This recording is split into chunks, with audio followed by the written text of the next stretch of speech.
حاضرین جمعہ،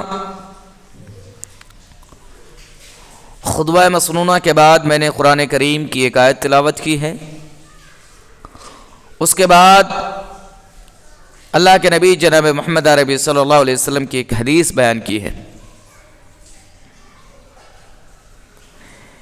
اس قرآنی آیات اور اس حدیث کی روشنی میں جو ہمارا ٹاپک بنتا ہے وہ علم کی اہمیت پر بنتا ہے.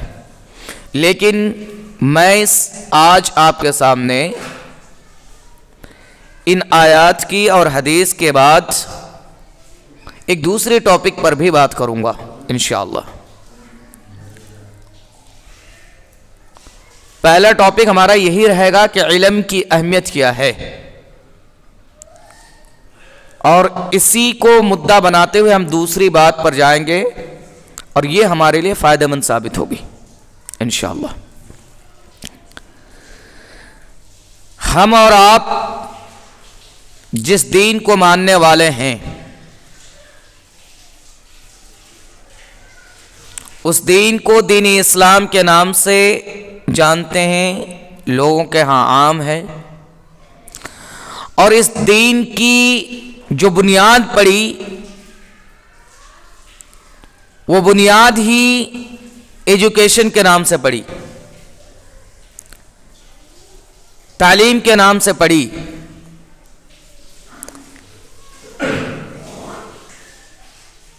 آپ یوں سمجھ لے کہ اللہ رب العالمین نے جتنے بھی انبیاء کرام کو اس دار فانی کے اندر مبعوث فرمایا ہے، ان سارے انبیاء کرام کو اس دار فانی کے اندر مبعوث کرنے کا جو مقصد تھا وہ توحید تھا. اور جس میں توحید کے بارے میں ذکر کیا گیا ہے، قرآن کریم کی آیات ہے، اس میں سب سے پہلا حکم توحید کو جاننے سے، اس کے اقرار سے پہلے ہمیں جس بات کا حکم دیا گیا ہے وہ یہ ہے کہ ہم پہلے علم حاصل کریں.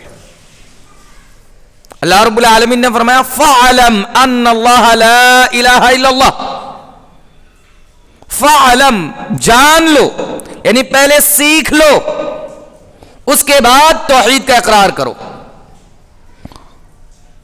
اس کے علاوہ جو آیت کریمہ میں نے آپ کے سامنے تلاوت کی ہے خطبہ مسنونہ کے بعد، اس کے بارے میں ہم میں سے ہر شخص جانتا ہوگا کہ یہ آیت کب نازل ہوئی اور کس موقع پر نازل ہوئی.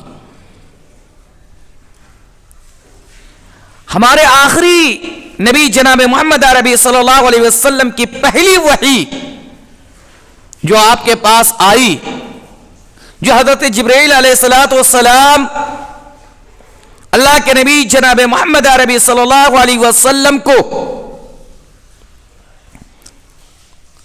اللہ کی طرف سے پہلی خبر پہنچائی، وہ یہی سورہ جو میں نے تلاوت کی ہے اور جو آیت کریمہ میں نے تلاوت کی ہے. اور اس میں جو بات، جو پیغام ہمیں اور آپ کو دیا جاتا ہے وہ یہ اقرأ بسم ربک الذی خلق، کہ پڑھو اپنے رب کے نام سے جس نے تم کو پیدا کیا ہے. تو یہ آیت کریمہ اس بات پر دال ہے کہ اہل اسلام کی جو بنیادی چیز ہے وہ تعلیم ہے، وہ ایجوکیشن ہے. ہماری ڈھانچہ ہی ایجوکیشن سے قائم کیا گیا ہے، تعلیم سے قائم کیا گیا ہے. ہمارے اندر اگر تعلیم نہیں ہے، ہمارے اندر اگر ایجوکیشن نہیں ہے تو پھر کس قوم کے اندر ہونی چاہیے؟ جس قوم کے اندر، جس قوم کی بنیاد ہی ایجوکیشن پر رکھی گئی ہے، جس قوم کے لیے پہلی خبر تعلیم کے معاملے میں آتی ہے، وہ قوم ہی اگر ایجوکیشن سے دور ہو جائے، تعلیم سے ناآشنا ہو جائے، تو پھر دنیا کے کس قوم پر یہ امیدیں کی جا سکتی ہے کہ وہ ایجوکیٹڈ ہوں گے یا وہ تعلیم یافتہ ہو کر دنیا والے کو فائدہ پہنچا سکتے ہیں؟ لیکن افسوس کہ آج ہماری اور آپ کی حالت یہ ہے کہ ہم جس دین کو جانتے اور مانتے ہیں اس کی بیسک نالج تک ہمیں پتہ نہیں ہے، اس کی بیسک نالج تک ہم لینے کے لیے تیار نہیں ہیں، جبکہ جو آیت کریمہ سے علم ثابت ہوتا ہے اس میں یہ بھی ثابت ہوتا ہے اقرأ باسم ربک الذی خلق، کہ پہلی تعلیم کس کے نام پر ہونی چاہیے؟ جب ہم ایجوکیشن شروع کریں تو کس کے نام پر شروع کریں؟ وہ اپنے رب کے نام سے شروع کریں۔ یعنی پتہ یہ چلا کہ ہماری تعلیم کی بنیاد یہ ہونی چاہیے کہ پہلے ہم دین اسلام کو سمجھیں، دین اسلام کے احکامات کو جانیں، اللہ رب العالمین کی پہچان کرے، اپنے رب کو پہچانے، اپنے نبی کو پہچانے، اپنے دین کے تمام تر معاملات، وہ تمام تر معاملات کے بارے میں ہم علم حاصل کریں جن کے ذریعے سے ہماری دنیا اور آخرت میں ہم کامیابی حاصل کر سکتے ہیں۔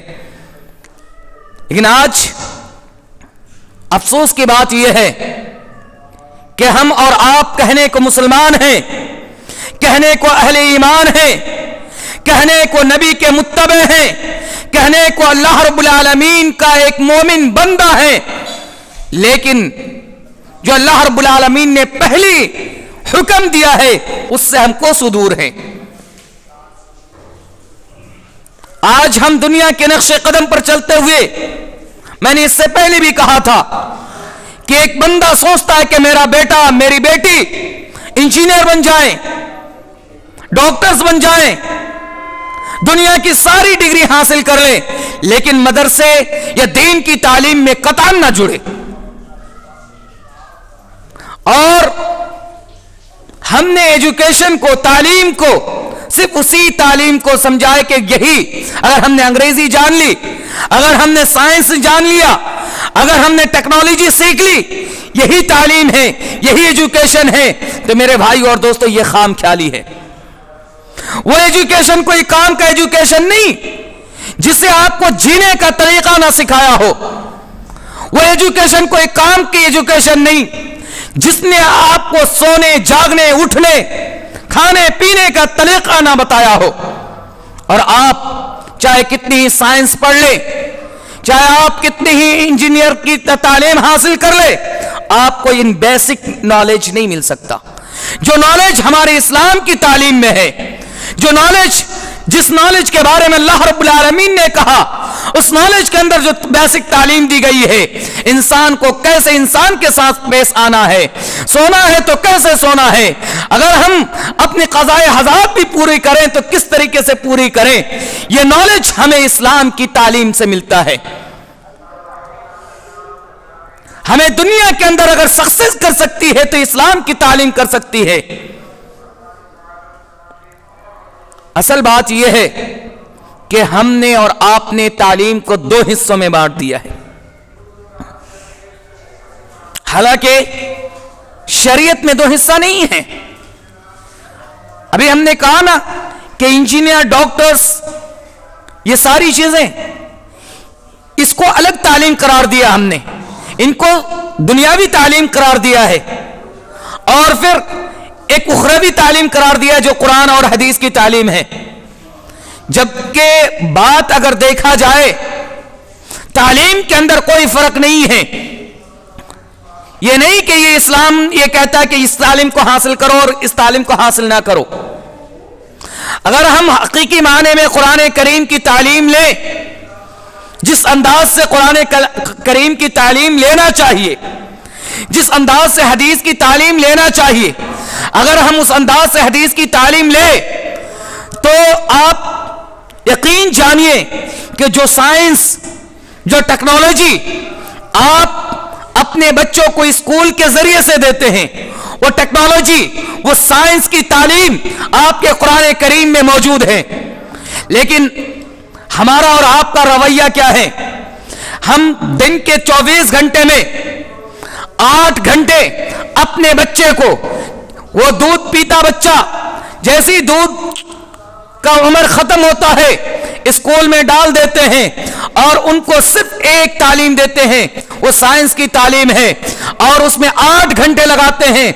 नाम के घर में जब आग लग जाती है तो उस आग को बुझाने के लिए हम एक बाल्टी पानी के तौर पर मकतब में 10 मिनट के लिए बच्चे को भेज देते हैं। वो भी किस एतबार से भेजते हैं कि सिर्फ कुरान को पढ़ना सीख लें। तो इसमें आपको कैसे पता चलेगा कि कुरान की तालीम में साइंस है या नहीं है?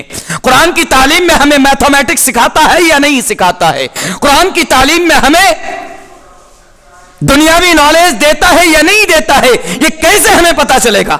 हमने सिर्फ 1 घंटा मकतब के लिए दिया है, और वो भी हमारा मकसद यह है कि सिर्फ कुरान को रीडिंग पढ़ना सीख लें।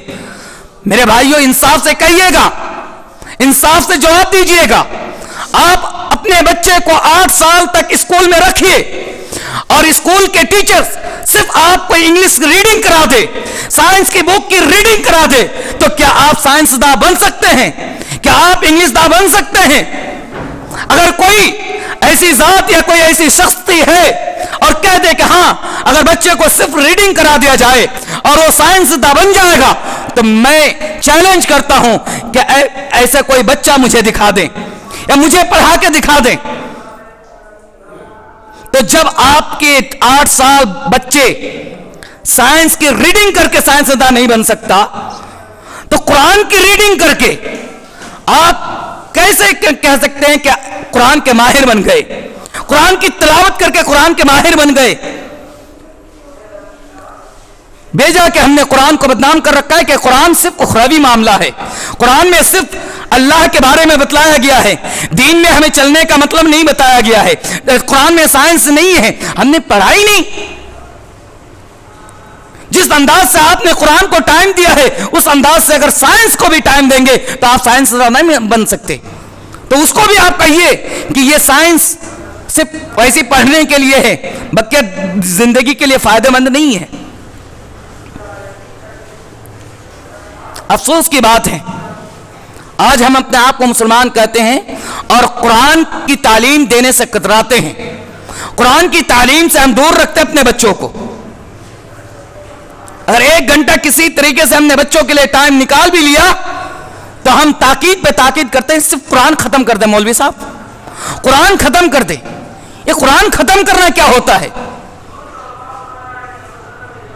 अल्लाह के बंदे, कुरान की तालीम इस अंदाज से दे बच्चों को कि आपकी जिंदगी में भी वो आपके लिए कामयाब बन सके और आखिरत में भी कामयाबी हासिल कर सके। आप कुरान की तालीम के बारे में आपको बताऊं, दुनिया की जितनी भी साइंसदां हैं, मेरे ख्याल से आप लोग पढ़े होंगे, सबसे पहला साइंसदां जो वो सबसे पहला काम रिसर्च का जो किया वो कुरान पे किया, और वो साइंसदां कुरान के जरिए से बना है।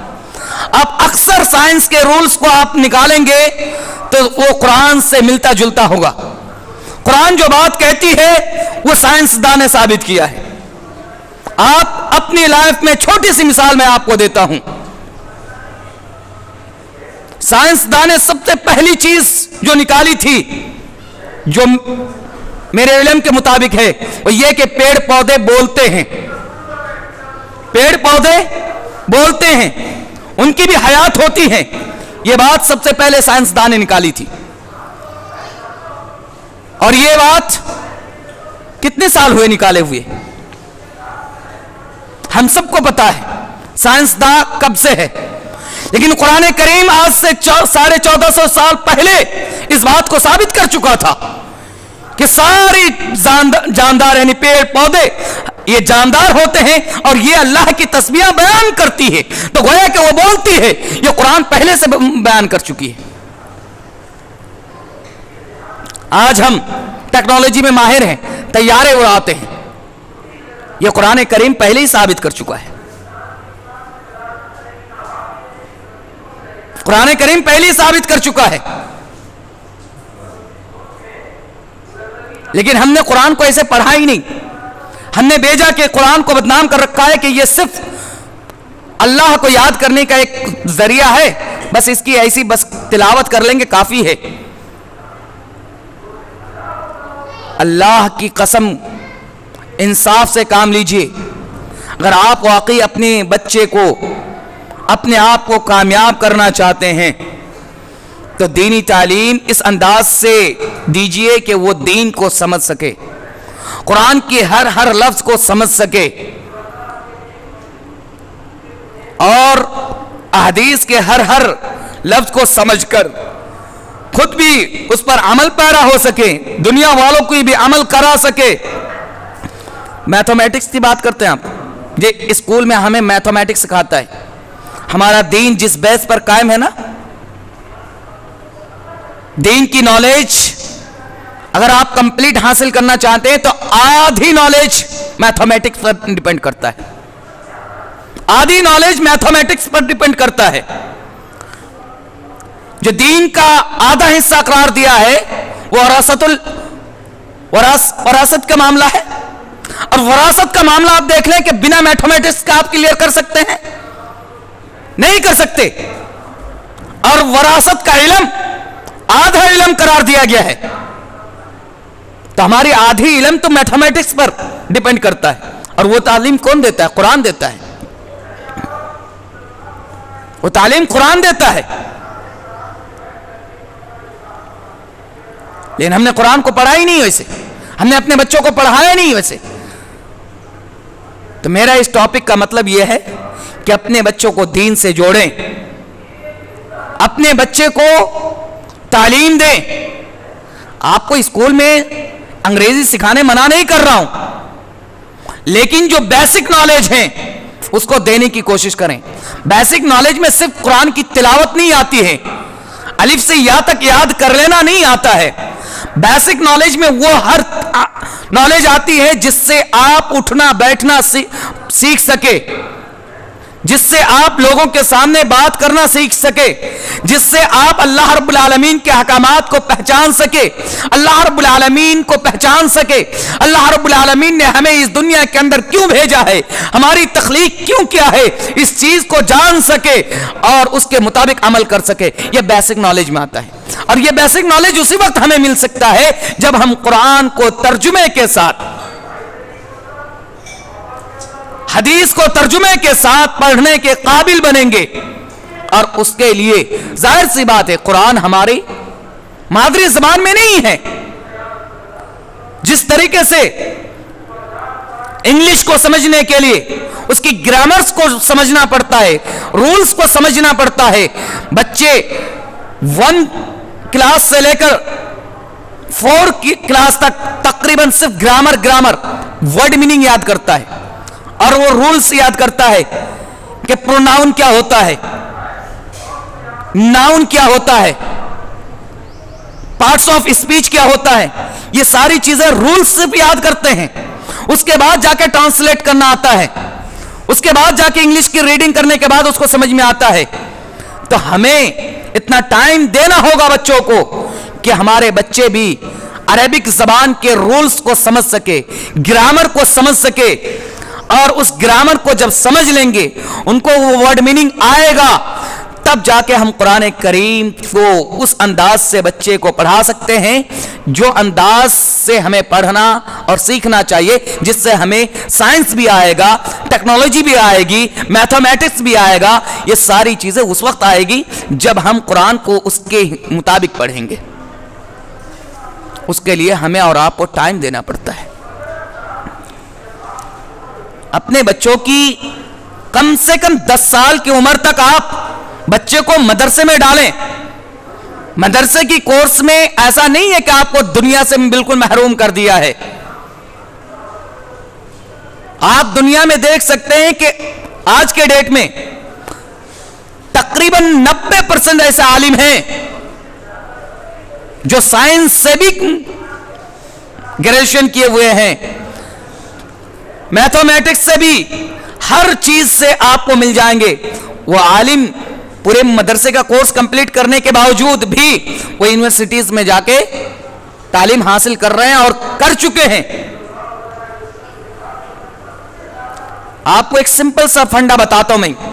اپنے بچوں کو जब आप 1 क्लास में डालते हैं तो 12 तक पढ़ने के लिए कितने साल लगते हैं? 12 साल। उसके बाद वो ग्रेजुएशन करता है।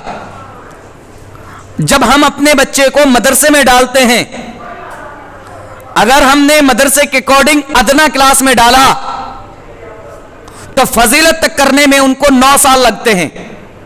कितने लगते हैं? 9 साल। और 9 साल फजीलत करने के बाद एक आलिम में दीन बन जाता है, और उसकी वो फजीलत की डिग्री किसके इक्वल होता है? वो 12 के इक्वल होता है, 12 के बराबर होता है। उस फजीलत की डिग्री से आप दुनिया के किसी भी यूनिवर्सिटीज में एडमिशन ले सकते हैं, किसी भी पार्ट्स में, किसी भी लाइन में। तो जरा बताएं कि आप मदरसे की तालीम से भी ग्रेजुएशन कर सकते हैं और स्कूल की 12वीं तक की तालीम से भी ग्रेजुएशन कर सकते हैं। तो मदरसे की तालीम में और स्कूल की तालीम में क्या डिफरेंस है, क्या फर्क है? क्या मदरसे के बच्चे इंग्लिश मीडियम में नहीं जा सकते? मेरे उस्ताद मोहतरम जामिया इस्लामिया सनाबिल के उस्ताद हैं, सीनियर उस्ताद हैं, साइंस से ग्रेजुएशन कर रखा है जेएनयू में, और सिर्फ वो फजीलत तक नहीं किए हैं, मदीनी हैं, मदीना से भी फारिग होकर आए हैं, और ग्रेजुएशन है साइंस लाइन से, और हदीस के उस्ताद हैं, उसूल हदीस के उस्ताद हैं। हम सोचे तो कभी कि अपने बच्चों को पहले अपनी बेसिक नॉलेज दें। अगर हम मदरसे में बच्चे को डालते हैं तो हमारे 2 फायदे हैं। एक तो जो तालीम की बुनियादी चीज है, जहां से तालीम की स्टार्टिंग हुई, उसकी बेसिक को जान लेगा, क्योंकि तालीम की जो हुक्म हमारे इस्लाम ने दिया है किसी और धर्म में नहीं दिया है। तालीम की अहमियत जो हमारे इस्लाम में बयान किया गया किसी और धर्म में, किसी और मजहब में नहीं है, किसी और अदियान में नहीं है। हमारी तालीम की जो शुरुआत हुई वो इसी इस्लाम से हुई है। तो ये नॉलेज उनको मिल सके, और साथ में आप जो पर्पस रखे हैं उस पर्पस में भी आप कामयाबी हासिल कर सकते हैं। लेकिन अगर स्कूल में आप तालीम देंगे तो 12 तक की तालीम सिर्फ उसी ग्रेजुएशन के लेवल के लिए वो पास कर पाएंगे कि हाँ किसी ग्रेजुएशन में एडमिशन हो जाएगा, ना ही वो 12 की तालीम से मास्टर बन सकते हैं। टीचर तो बन लेंगे जितना पढ़े उतना, ना ही साइंसदान बन सकते हैं, ना डॉक्टर बन सकते हैं। दुनिया में जो आपने पर्पस रखा है उसमें से कुछ नहीं बन सकता। लेकिन अगर आपने मदरसे में तालीम दे दी तो आपके एक आलिम बन गए, आपके लिए दुनिया व आखिरत के लिए एक जरिया बन गया कामयाबी का। साथ में आपके जो पर्पस है दुनिया में बनाने का, उसके लिए भी रास्ता हमवार है। डबल फायदे हैं मदरसे में तालीम हासिल करने का। लिहाजा आप लोगों से अपील है कि अपने बच्चों को तालीम से जोड़ें। अगर आप नहीं हासिल कर पाए हैं तो कम से कम अपने बच्चों को तालीम से जोड़ें। और तालीम का मतलब सिर्फ कुरान को रीडिंग करना ना समझें। अगर मकतब में बच्चे को 1 घंटा देते हैं तो आप सिर्फ कुरान को खत्म करने का ना सोचे कि बच्चे को कुरान में आगे बढ़ाइए। कुरान अगर दीगर नॉलेज दी जाती है, ईमान क्या है इसकी तालीम दी जाती है, अल्लाह की पहचान कराई जाती है, और कुरान का सबक रुक जाता है, तो यह ना सोचे कि सबक रुक गया है। आज यही होता है, मेरे बच्चे सबक सुनाई नहीं रहे तो जाएंगे कैसे? अल्लाह के बंदे, अगर आपको तालीम दी जा रही है, अल्लाह की पहचान कराई जा रही है, यह भी सबक है, यह भी नॉलेज है। हम अपने खालिक को, अपने मालिक को नहीं पहचान पाएंगे तो हमारा फायदा क्या है? मैं उस बाप से पूछना चाहता हूं, उस मां से पूछना चाहता हूं जो ये कहते हैं कि कुरान की तालीम रुकने के बाद, सबक ना होने के वजह से अगर उन्हें अल्लाह की पहचान कराई जाती है, जिसने उसको पैदा किया है, ये आपको प्रॉब्लम है, तो जरा बताइए कि अगर आपके बच्चे आपको ना पहचान सके तो आपको कैसा फील होगा? जिसके पीछे आप इतने दो करते हैं, अगर वो आपको पहचानने से इनकार कर दे, वो आपको पहचान ना सके, तो आप जरा बतलाइए आपके दिलो दिमाग में इसका जवाब क्या है? जब आप एक उसके मखलूक होने के बावजूद, अल्लाह के बंदा होने के बावजूद आपको इस बात का फिक्र है कि मेरे बेटे, मेरी बच्ची मुझे पहचान सके, तो भाई जब आपको पहचानने की जरूरत है तो आपसे आला जिसने आपको भी पैदा किया है उसको पहचानने की जरूरत क्यों नहीं है? लिहाजा अपील आप लोगों से है कि अपने बच्चों को दीन की तालीम पहले हासिल कराएं। अल्लाह रब्बुल आलमीन से दुआ गो कि अल्लाह ताला हमें और आपको सही मानों में किताब व सुन्नत की तालीम के मुताबिक अपने बच्चों को एजुकेटेड करने की तौफीक अता फरमाए, आमीन। मुअज़्ज़ज़ सामिन किराम, मैंने खुतबा उला में आप हज़रात के सामने तालीम के टॉपिक पर 2-4 बातें अर्ज़ करने की कोशिश की, और इसका बेसिक मतलब मेरा यह था कि आज हम और आप मुसलमान होने के बावजूद और अहले तौहीद होने के बावजूद हम इस्लाम की जो बुनियादी 5 बातें हैं उनमें से दूसरी बात को ही हमने अपनी ज़िंदगी से रुखसत कह दिया है, अलविदा कह दिया है।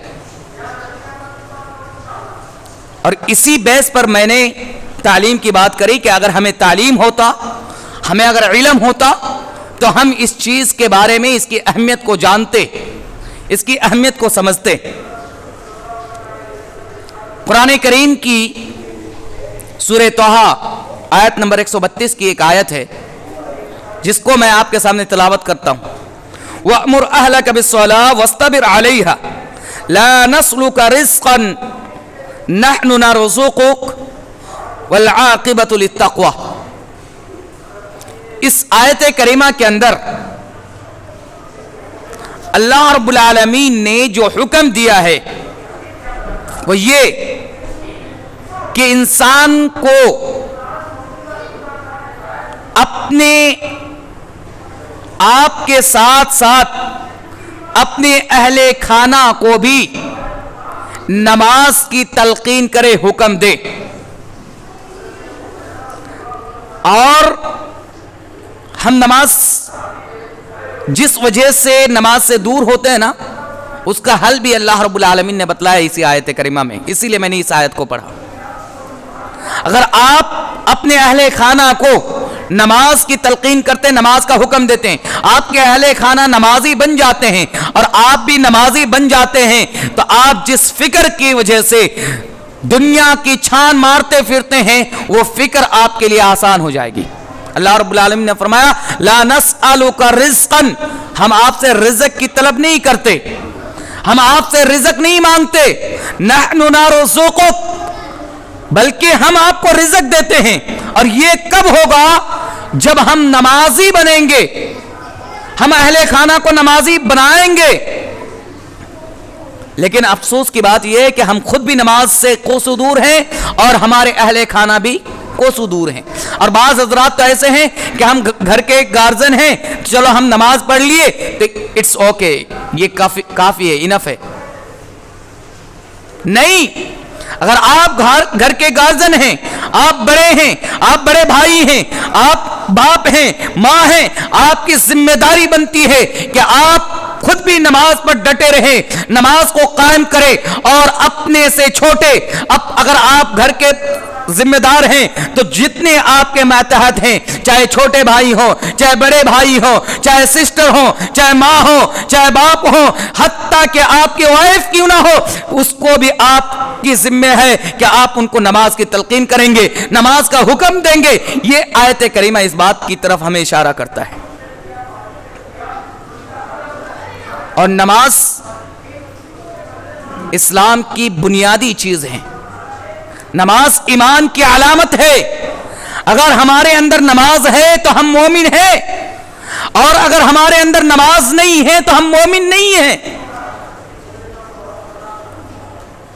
इसकी दलील खुद अल्लाह रब्बुल आलमीन कुरान करीम के अंदर इरशाद फरमाता है, अक़िमुस्सलाह वला तकूनु मिनल मुशरिकीन, नमाज कायम करो और मुशरिकों में से ना हो जाओ। यानी पता ये चला कि अगर हम नमाज से गफलत करते हैं, नमाज से दूरी इख्तियार करते हैं, तो ये नमाज से दूरी इख्तियार करना ये अल्लाह रब्बुल आलमीन के साथ शिर्क करने के असबाब का एक सबब बनेगा। अल्लाह रब्बुल आलमीन से दूरी इख्तियार करने का एक सबब बनेगा।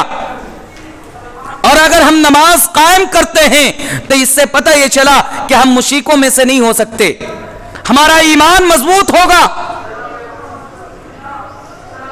अल्लाह के नबी जनाब मोहम्मद अरबी सल्लल्लाहु अलैहि वसल्लम की मशहूर हदीस, जिसमें यह बयान किया गया है कि नमाज एक फासिल है, एक दीवार है दो चीजों के दरमियान, एक ईमान और एक कुफर के दरमियान। अगर आप नमाजी हैं, नमाज पढ़ते हैं, तो आप मोमिन हैं, ईमान वाले हैं। और अगर आपकी नमाज की पाबंदी नहीं, नमाज नहीं पढ़ते, तो फिर आप राहे कुफर में हैं। बैनल अब्दिल मोमिनी वल कुफ्री तर्कुस्सलाह, कि मोमिन बंदे और कुफ्र के दरमियान फर्क करने वाली कोई चीज है तो वो नमाज है। लेकिन अफसोस कि हम इस बेसिक चीज से कोसों दूर हैं। हमारे अंदर नमाज की कोई फीलिंग नहीं है। कुरान करीम की एक छोटी सी आयत आपके सामने तिलावत करता हूं, जिसमें अल्लाह रब्बुल आलमीन ने फरमाया कि वाइल है, जहन्नम का निचला दर्जा है किन लोगों के लिए है? जो अपनी नमाज में सुस्ती व काहिली करते हैं। नमाज तो अदा करते हैं लेकिन सुस्ती व काहिली के साथ अदा करते हैं, उसके लिए जहन्नम का निचला दर्जा रखा गया है।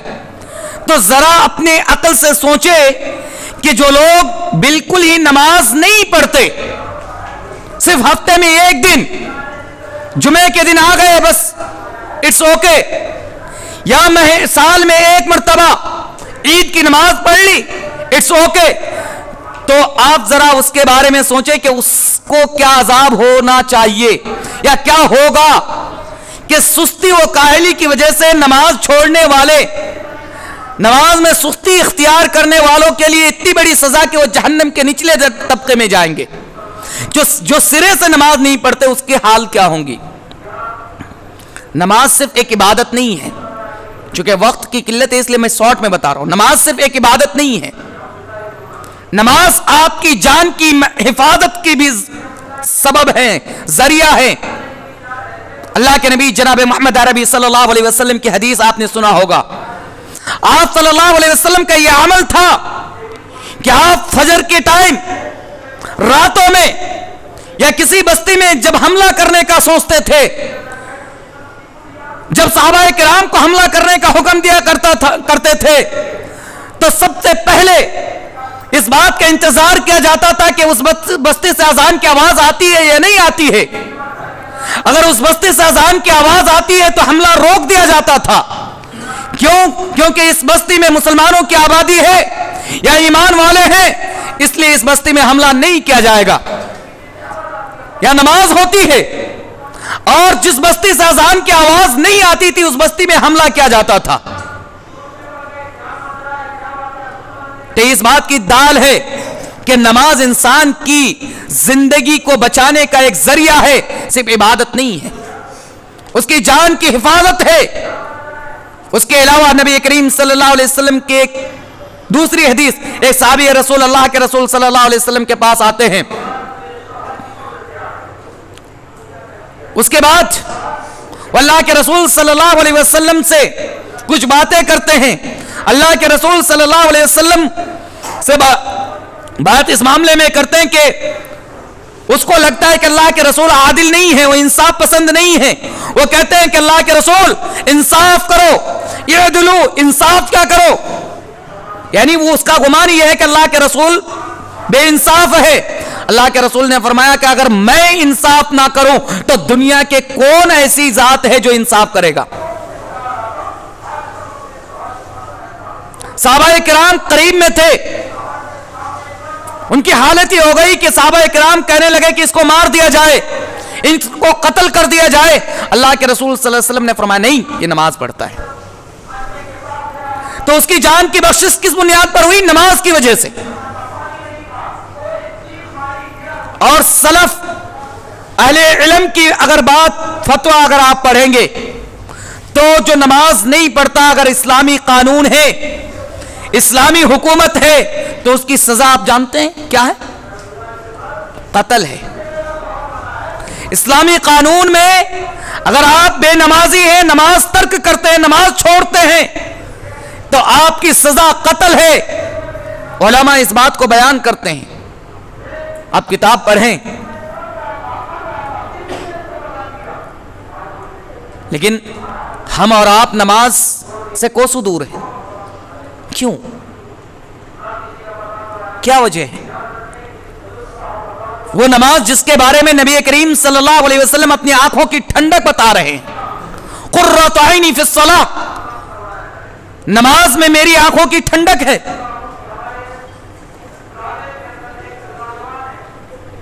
اس نماز کو ہم چھوڑے ہوئے ہیں، ہم رزق کی تلاش میں ہیں، ہم دنیا میں کامیابی حاصل کرنے کی تلاش میں ہیں۔ میرے بھائیوں، ہمیں رزق اس وقت تک نہیں میسر ہونے والا جب تک ہم نمازی نہ بن جائیں۔ سورہ جمعہ کی آخری آیت آپ تلاوت کر لیجئے، آپ کو پتہ چل جائے گا کہ تجارت بابرکت کب ہوتی ہیں؟ جب ہم نماز کو مقدم کرتے ہیں۔ اللہ کے نبی جناب محمد عربی صلی اللہ علیہ وسلم کے سامنے جتنی بھی مصیبتیں آ جاتی تھی، لیکن وہ نماز کو کبھی نہیں چھوڑتے۔ آپ جانتے ہیں اللہ کے رسول صلی اللہ علیہ وسلم کبھی کسی کے لیے بد دعا نہیں کیے، اس بات کا علم ہوگا۔ لیکن جب غالباً جنگ خندق میں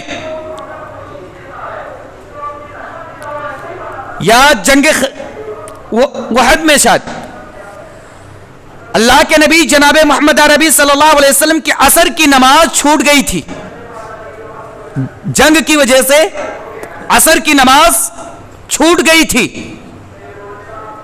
اللہ کے رسول صلی اللہ علیہ وسلم نے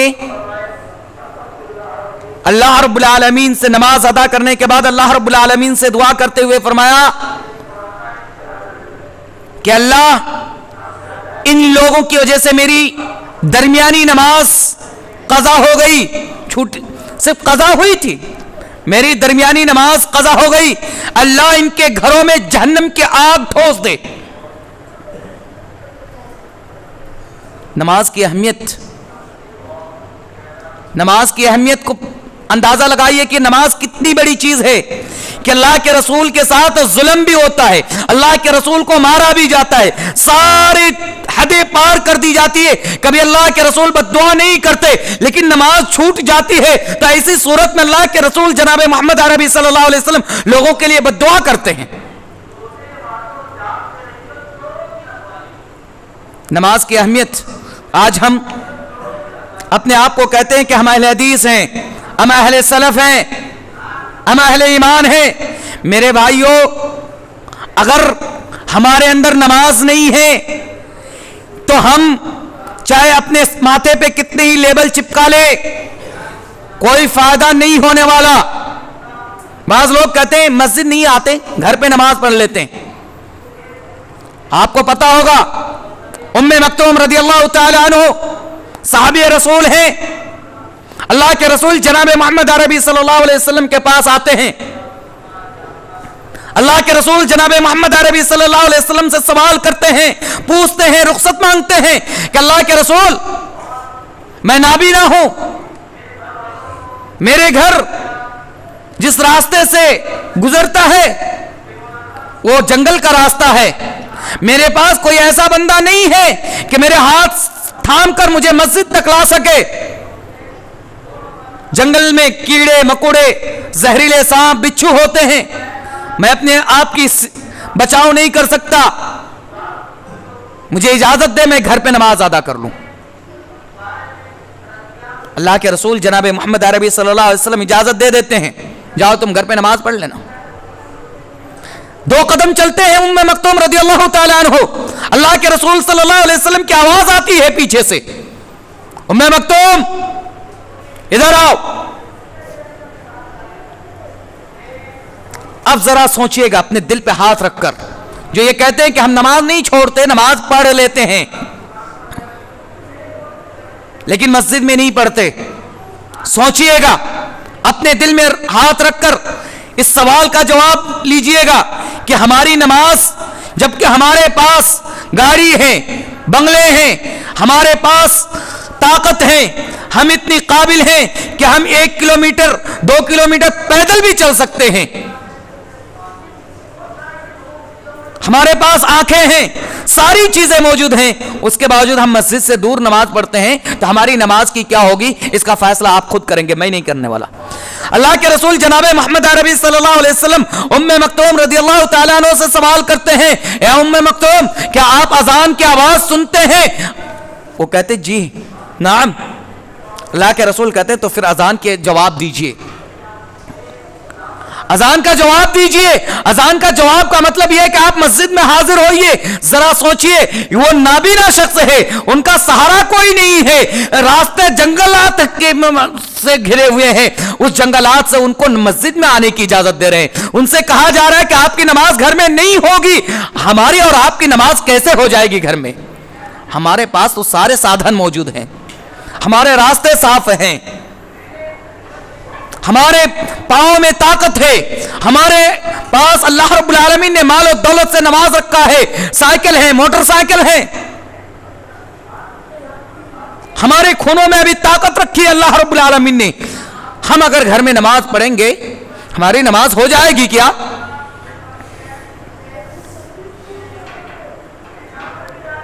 तो मेरे भाइयों और दोस्तों, नमाज की पाबंदी करें, वक्त पे नमाज पढ़ें। इससे पहले मैंने सुस्ती और काहली से नमाज पढ़ने वालों के बारे में बताया कि उसके लिए वाइल हैं, तो हमें सुस्ती और काहली से भी बचना है, क्योंकि अल्लाह रब्बुल आलमीन ने नमाज को वक्त पर फर्ज किया है। नमाज की पाबंदी करें, मस्जिद से जोड़ें, अपने आप को मस्जिद में आया करें नमाज में। अफसोस की बात यह है कि मिंबर पे खतीब चढ़ जाता है, अब मिंबर अपनी बात दीवारों को सुनाए या मिंबर को सुनाए या अपने आप को सुन ले, नहीं पता। आए दिन इस बात की हर मस्जिद में, आप दुनिया की किसी भी मस्जिद में चले जाएं, इस बात को कहा जाता है कि आप जुमा से पहले आया करें, अजान से पहले आया करें। हमारे कान में बात आती नहीं है, हम बिल्कुल, बात कड़वी होगी लेकिन हमारी आदत बिल्कुल चिकने घड़ी जैसी है कि उसमें पानी तो डालते जाइए लेकिन असर नहीं होता। हम मुर्दे मोमिन हैं, हम जिंदा नहीं हैं, हम मर चुके हैं, हमारी दिल मर चुकी है, हमारे एहसासात मर चुके हैं, हमें बात की असर नहीं होती।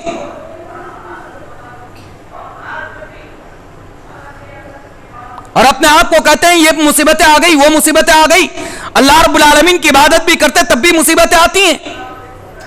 अल्लाह के बंदे अल्लाह की अपनी मर्जी के मुताबिक इबादत करते हैं, अल्लाह की मर्जी के मुताबिक इबादत करके देखिए, उसके बाद शिकायत के अल्फाज लाइए।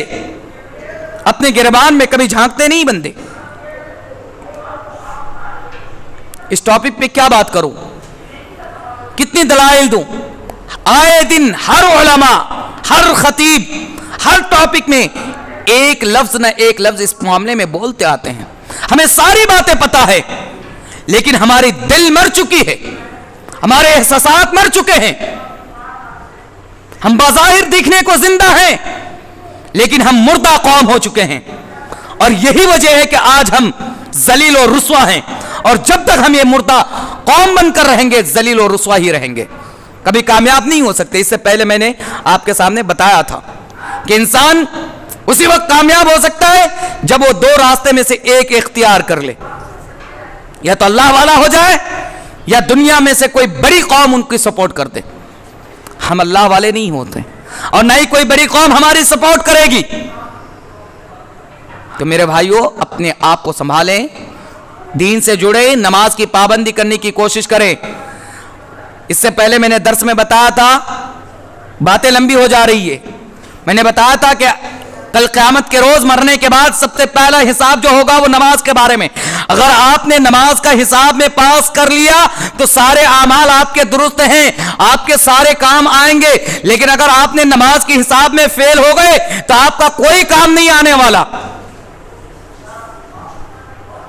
لہذا اپنے نماز کو درست کریں اور کتاب و سنت کے مطابق نماز ادا کریں۔ اللہ کے رسول نے جو نماز کی تعلیم دی ہے اس کے مطابق نماز ادا کریں۔ اللہ رب العالمین سے دعا کروں کہ اللہ تعالی ہمیں اور آپ کو صحیح معنوں میں کتاب و سنت پر عمل کرنے والا بنائے، نماز کی پابندی کرنے والا بنائے۔ اللہ جب تک جیے حالت ایمان پر جیے، حالت اسلام پر جیے، اور جب وفات ہو تو حالت ایمان پر ہو۔ آمین۔